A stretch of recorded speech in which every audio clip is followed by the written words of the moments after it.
Assalamualaikum warahmatullahi wabarakatuh. Perkenalkan, saya Raffi Imam Fauzan dengan NIM 240013927184019, mahasiswa PPG Guru Tertentu tahap 2 tahun 2025 Program Studi Pendidikan Fisika di LPTK Universitas Negeri Surabaya. Pada hari ini, Kamis 11 September 2025, saya akan melaksanakan praktik pembelajaran dalam rangka penilaian uji kinerja di SMA Negeri 1 Bukateja Purbalingga dengan materi hukum Ohm. Demikian perkenalan saya, sekian dan terima kasih. Wassalamualaikum warahmatullahi wabarakatuh. Ya. Assalamualaikum warahmatullahi wabarakatuh. Waalaikumsalam warahmatullahi wabarakatuh. Ya, baik, kita mulai untuk kegiatan hari ini dengan berdoa dulu. Silakan ketua kelas disiapkan. Siap, gerak. Berdoa mulai.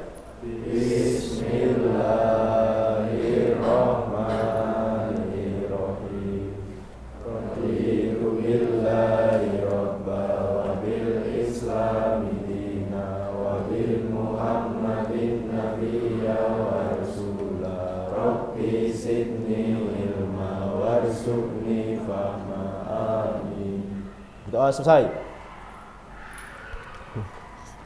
Ya, terima kasih. Selamat pagi semuanya. Oke.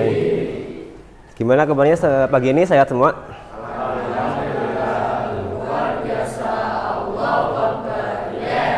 Oke, alhamdulillah. Untuk hari ini adakah yang tidak masuk? Nil ya. Oke. Hari ini kita pembelajaran lumayan berbeda. Jadi kali ini kita di lab dan ini suatu kekhususan juga. Di kelas 12 yang lain tidak praktik di lab. Hanya kelas kalian dan 12 satu saja yang kemarin di lab. Di sini ada beberapa kamera yang nge-shoot kalian, tapi ya kita biasa saja. Kita berusaha untuk seperti biasa.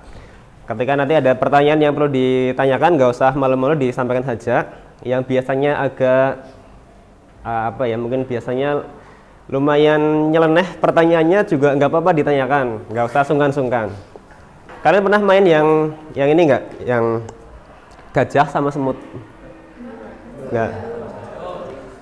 Jadi nanti kalau misalkan dikatakan gajah, kalian bilang gajah itu besar, gitu. Terus kalau misalkan semut itu kecil, kayak gitu. Kemudian kalau ada lagi ular itu panjang, cacing itu pendek, gitu. Paham ya?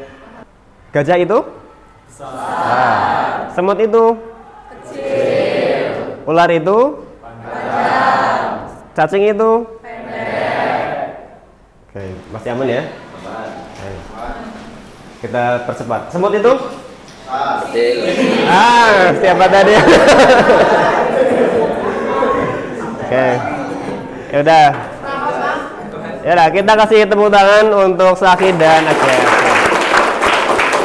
Yang lain boleh duduk dulu. Oke. Yaudah, sambil kita review materi yang kemarin, agak kesini nggak apa-apa nih, kesini. Kemarin arus itu kan sudah kita bahas. Arus itu simbolnya apa? Ada yang bisa? Atau satuannya deh. Satuannya arus itu apa? Saatnya jam kedua dimulai. Ya, betul. Oke, Agnes boleh. Ya, arus itu satuannya ampere. Nah, kalau tegangan atau voltase satuannya apa, Sahih? Ya, satuannya volt. Oke, betul. Silakan boleh duduk lagi. Oke, tepuk tangan untuk Sahih lagi. Dari hasil yang kemarin kalian kerjakan itu, hasilnya seperti ini nih. Di atas ada pertanyaan 1, 2, sampai 10. Ternyata masih ada beberapa yang merah. Merah itu berarti yang bisa jawab benar itu sedikit. Ini nomor 2, kemudian nomor 7, 8.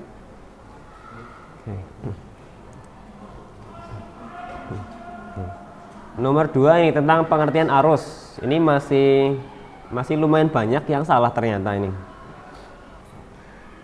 Kemudian dari hasil ini juga, ini sudah ditindaklanjuti, yaitu pembagian kelompok kalian ini. Jadi kalian dikelompokkan dari hasil tes itu. Jadi diurut dari yang skornya tertinggi ke terendah, kemudian dibagi rata. Nanti kita dalami satu persatu. Nanti jadi yang sudah lebih paham nanti bisa lebih mendalami, yang belum paham bisa mengejar biar cepat paham juga, gitu. Yaudah. Jadi kita nanti dibedakan dari hasil pretest awalnya itu, supaya nanti semuanya bisa sama-sama berkembang. Jadi nggak usah merasa minder kalau yang nilainya masih kurang. Yang penting itu sama-sama bertumbuh. Karena kalau misalkan yang nilainya awalnya 3 berubah jadi 7, itu lebih baik daripada yang awalnya 8 berubah jadi 9. Yang awalnya 3 jadi 7 kan dia berproses sebanyak 4. Dia banyak berkembang, tapi yang 8 ke 9 itu cuma meningkat 1 aja. Jadi peningkatannya kan lebih besar yang dari bawah gitu. Jadi nggak usah merasa minder kalau misalkan kalian di awalnya mungkin kurang, tapi yang penting seberapa besar kalian bertumbuh gitu. Saya mau awali dengan suatu pertanyaan ini nih. Pernah ngalami ini enggak? Baterai jamnya itu telat. Nah, kira-kira kalau jamnya itu terlambat, itu karena apa itu? Kenapa bisa terlambat tapi dia masih jalan? Izin menjawab Pak Iya. Raffi. Kayaknya karena tegangannya udah mengecil ya, karena baterainya kan sudah mau habis, jadi tegangannya mengecil. Oke, tegangannya mengecil, jadi bergeraknya jadi lambat. Kira-kira benar nggak ini?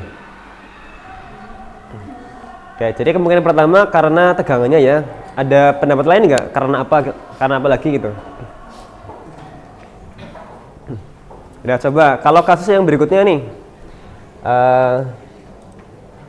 berikutnya misalkan ada ini mic yang sudah dipakai, terus tiba-tiba putus-putus. Nah itu kenapa lagi itu? Kira-kira kenapa? Ya anjlok itu kan jadi mati ya. Itu untuk pengamanan ketika ada arus yang besar. Nah, nanti kita selidiki lebih lanjut tentang itu. Kenapa bisa anjlok? Apa yang mempengaruhi tadi arus atau tegangan itu dengan kita simulasi di sini nih.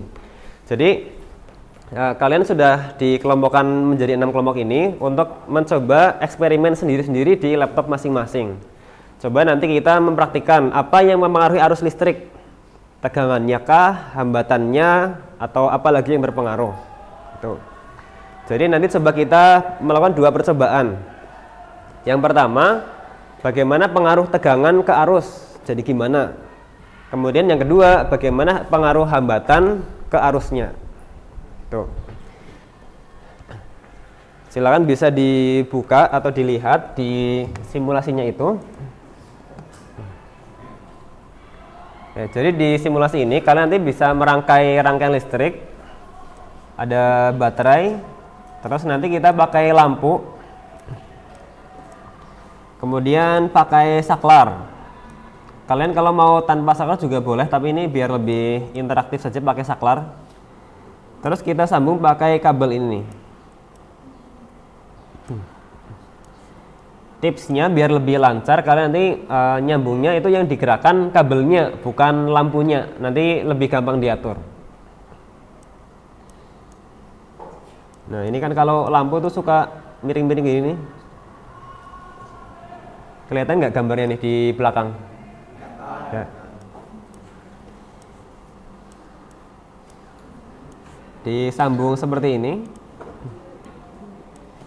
Nah nanti kan ini akan bisa menyala.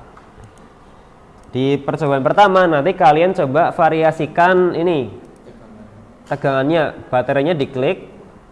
Di bawah ada keterangan tegangannya, ini bisa digeser-geser nih untuk mengubah tegangannya. Nah terus di percobaan yang kedua kalian klik lampunya. Lampu ini kan punya nilai hambatan. Nah, hambatannya diklik, diubah-ubah nilai hambatannya, digeser itu. Oke, sampai sini bisa dipahami. Mau bikin rangkaian seperti apa? Nah. Nah, terus sebagai panduan, ini saya siapkan lembar kerja. Coba kalian menuliskan hasilnya di sini. Ini ke belakang juga ya, ke kelompok belakang.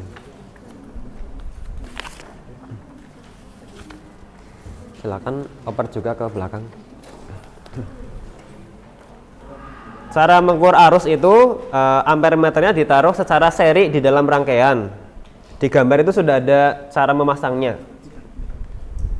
Kalau tegangan itu cara masangnya secara paralel ke lampunya. Jadi dicolok di kanan dan kiri lampunya. Coba saya tekankan sekali lagi ya. Di percobaan yang pertama, coba kalian selidiki bagaimana pengaruhnya tegangan ke arus. Jadi silakan pakai hambatannya tetap, nilainya berapa bebas, 10 atau berapa ohm. Yang divariasikan itu tegangannya mungkin dari 5, 10, 15, 20, 25 atau berapa. Yang penting kelipatannya itu sama biar kelihatan polanya. Nah, di percobaan yang kedua yang dimainkan itu adalah hambatannya. Jadi tegangannya tetap, mau pakai berapa volt gitu, yang diubah itu nilai hambatannya. Jadi ketika hambatannya dinaikkan, arusnya akan jadi semakin besar apa semakin kecil gitu. Coba diselidiki.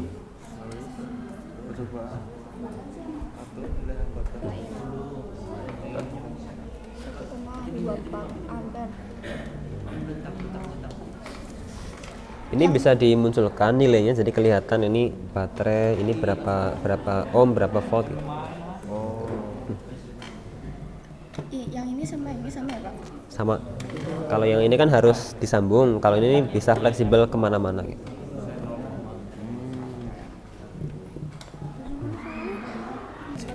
Jadi hambatannya dipakainya berapa ohm yang di situ.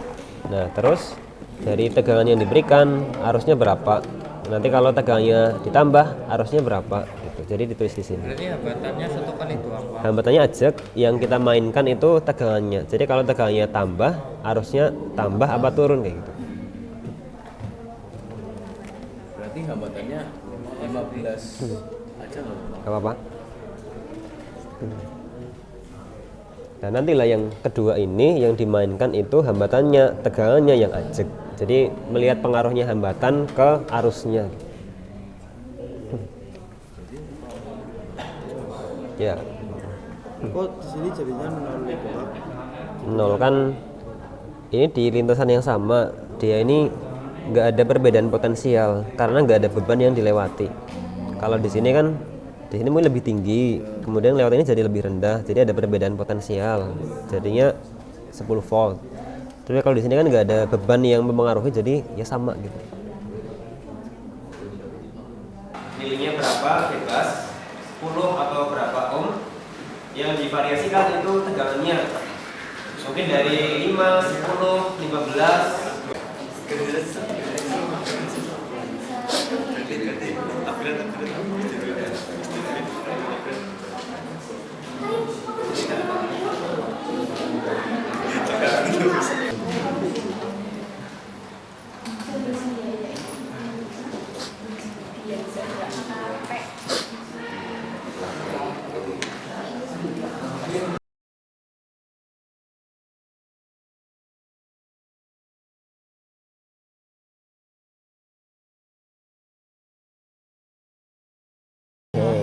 Ya, ya kalau sudah selesai mau eksplor seperti ini ya boleh, nggak apa-apa.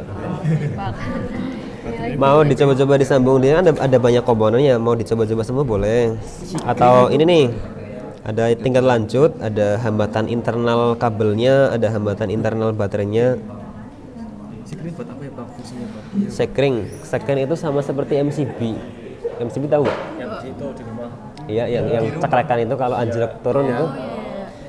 Itu fungsinya untuk membatasi kalau arusnya besar, dia itu nanti akan putus supaya komponen listrik itu nggak rusak.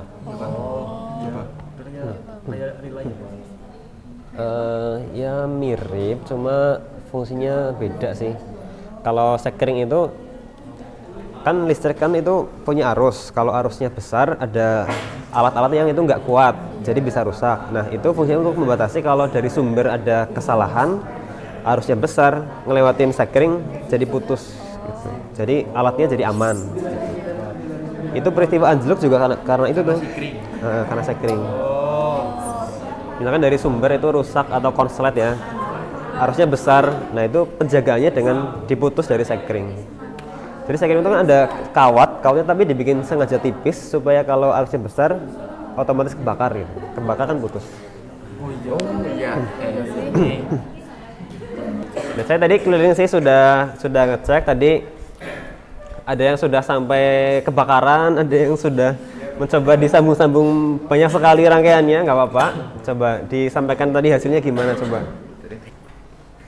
Jadi kami dari kelompok 2 akan menjelaskan tentang hasil percobaan kami.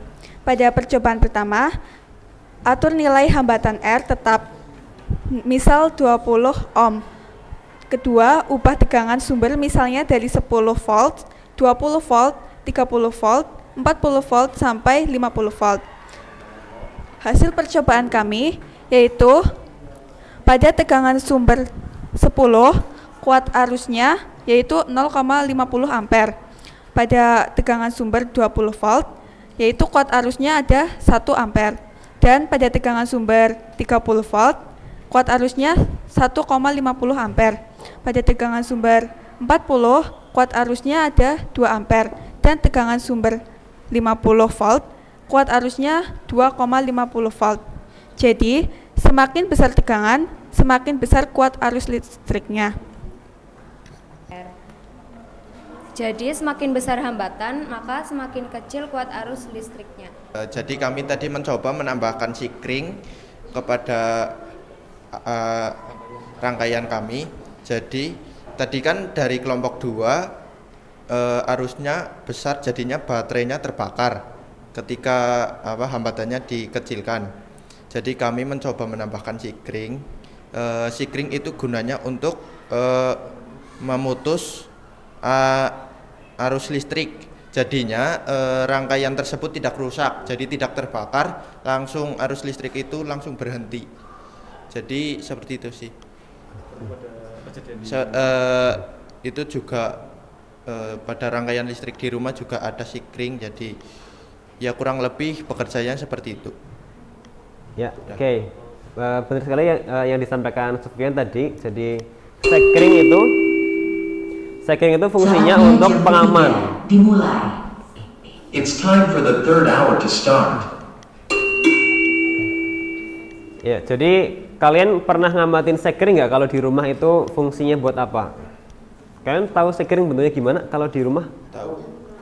Biasanya ada yang di dinding, terus bentuknya bundar, warna putih, ada kotaknya warna hitam.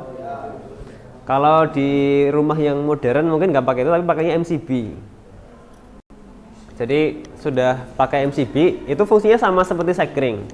Jadi ketika arusnya besar, ketika semua alat listrik dipakai, dari mesin cuci, setrika, pompa air, semua dipakai, kan arusnya kan butuh banyak.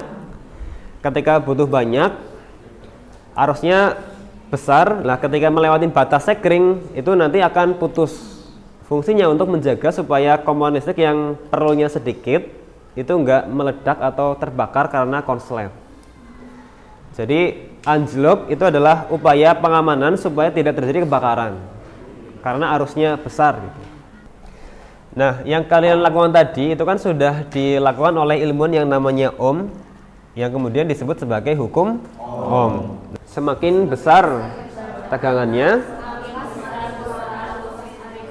ya berarti semakin besar tegangannya, semakin besar arusnya. Ini berbanding lurus. Kita tuliskan seperti ini. Kemudian hasil dari percobaan yang kedua, yang hambatan. Ketika hambatannya meningkat, arusnya semakin kecil. Ini berarti berbanding terbalik. Jadi 1/I, atau bisa ditulis juga sebagai I berbanding terbalik dengan R. Kalau kita gabung kedua persamaan ini jadi satu persamaan gimana? Nah, ini adalah persamaan hukum Ohm. atau secara analogi dulu bisa digambarkan dengan gambar yang ini ya. Volt itu yang seolah mendorong ampere, tegangan mendorong arus.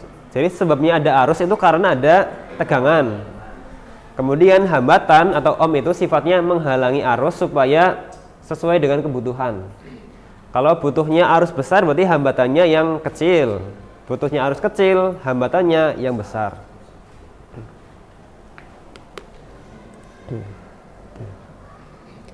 Sekarang satu contoh soal seperti ini nih. Untuk mencari hambatan dari nilai dari persamaan yang tadi ini nih, berarti jadi bagaimana rumusnya? V per I. V-nya 5, I-nya 2. Jadi 2,5. Coba satu soal ini kalian coba sendiri nih. Sudah bisa semua? Ketemunya berapa?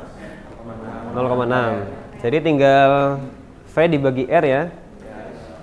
12 volt dibagi dengan 20 ohm. Silakan buka ini nih. joinmyquiz.com, masukkan kodenya 875356.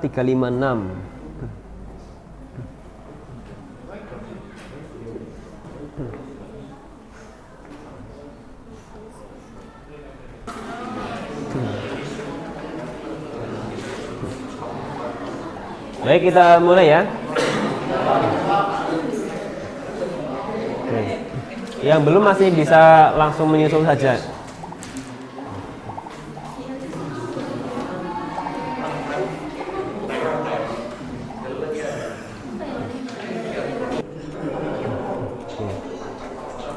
Ya, Sofian sudah selesai ini. Rio juga sudah, Rio.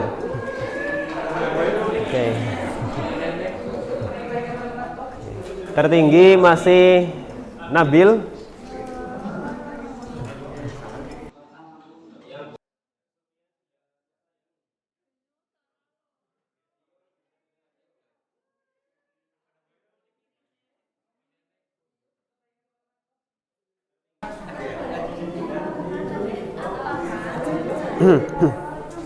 Baik, kita akhiri sampai di sini ya. Kuisnya saya stop.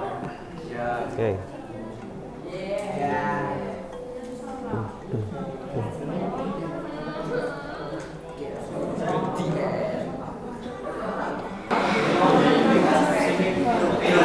Yes, langsung. Ya. Luar biasa. Oke. Datang belakangan langsung tertinggi ya. Oke, nomor 3 ada Nurul, kedua tadi ada Muktafin, yang pertama ada Tegas. Oke. Coba kita review ya dari soal 10 tadi, yang menurut kalian susah yang apa?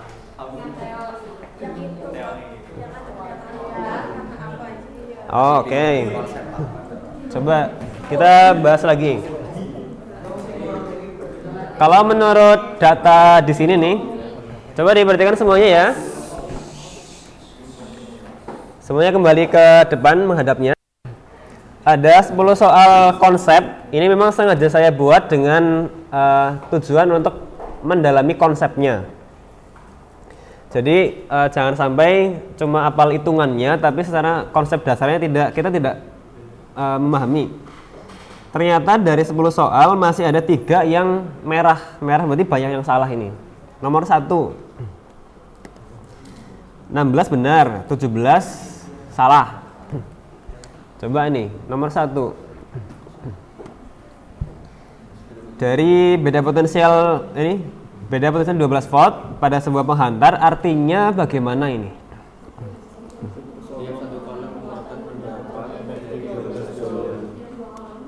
Ya. Jawabannya yang kedua ini, yang B. Kalau 12 volt tidak berarti 12 ampere. Bukan berarti juga hambatannya 12 ohm. Juga bukan menyimpan muatan 12 coulomb. Apalagi yang kecepatan 12 meter itu nggak ada hubungannya itu.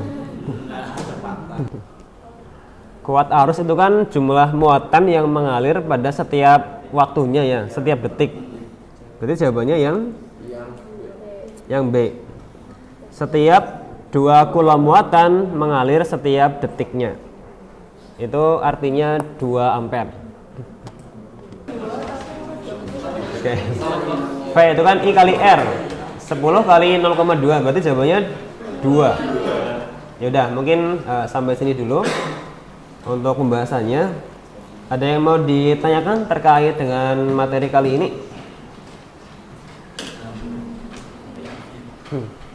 Waktunya kurang lebih tinggal 5 menit lagi sampai akhir pembelajaran. Ada yang masih bingung di bagian apa mungkin? Enggak. Oke.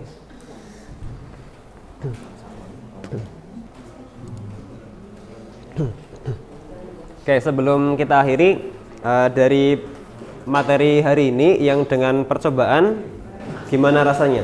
Bisa dipahami? Dibanding saya ceramah, lebih dipahami yang mana? Oke, alhamdulillah. Oke, cuma kalau sebenarnya saya itu pertamanya kepengen dengan alat langsung, bukan dengan laptop.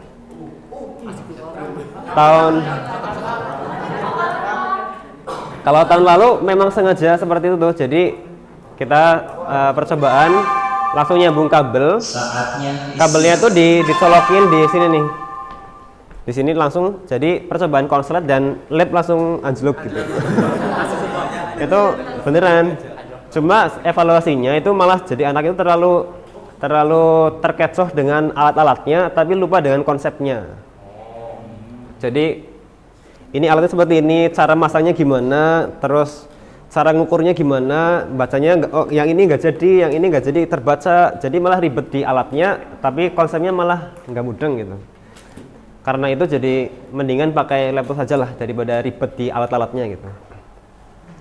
Kalau misalkan ini sudah bisa dipahami, suatu saat mau nyoba yang alatnya juga ya boleh saja itu.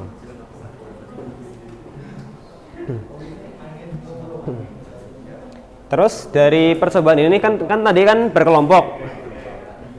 Coba yang belakang masih bisa menyimak.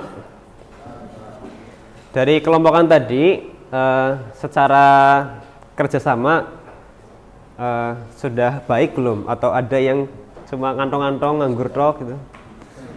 Sudah. Ya jangan sampai cuma sebagian yang aktif, yang lainnya nggak mudeng gitu ya.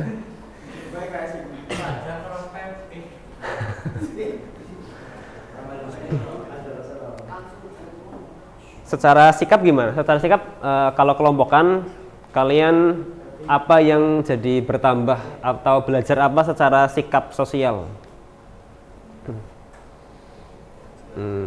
Belajar apa secara sosial? Jadi lebih pedulikah atau lebih bertanggung jawab gimana gitu?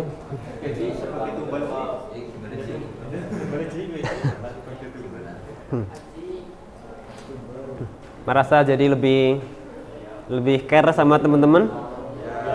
Ya. Jadi sebenarnya memang dengan kelompokan itu kita melatih kerjasama, jadi lebih peka kalau ada teman yang nggak mudeng atau nggak aktif ya kita ajak gitu. Terus apa yang bisa ditingkatkan atau diperbaiki dari percobaan yang seperti ini? Menurut kalian? Secara pelaksanaan atau secara teknisnya atau secara konsepnya mungkin?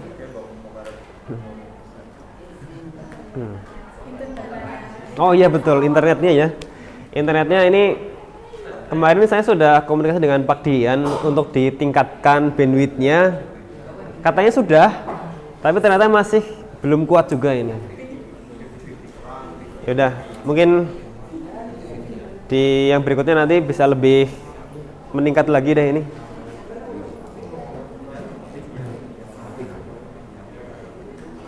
Oke, mungkin cukup dulu untuk hari ini. Kita akhiri ya. Sudah, tidak ada yang mau disampaikan atau ditanyakan? Sudah, mari kita akhiri. Mudah-mudahan ilmu yang kita pelajari bisa kita pahami dan bermanfaat untuk kita. Tidak cuma secara teori, tapi juga secara kehidupan mungkin semoga ada manfaatnya. Baik, kita akhiri dengan berdoa kembali. Silakan untuk ketua kelas dipimpin lagi.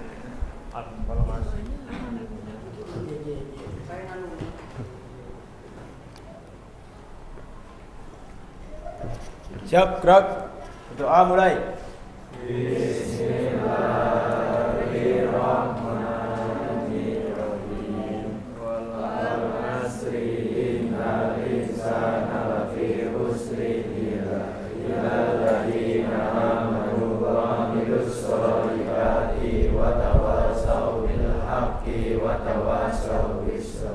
Berdoa selesai. Beri salam.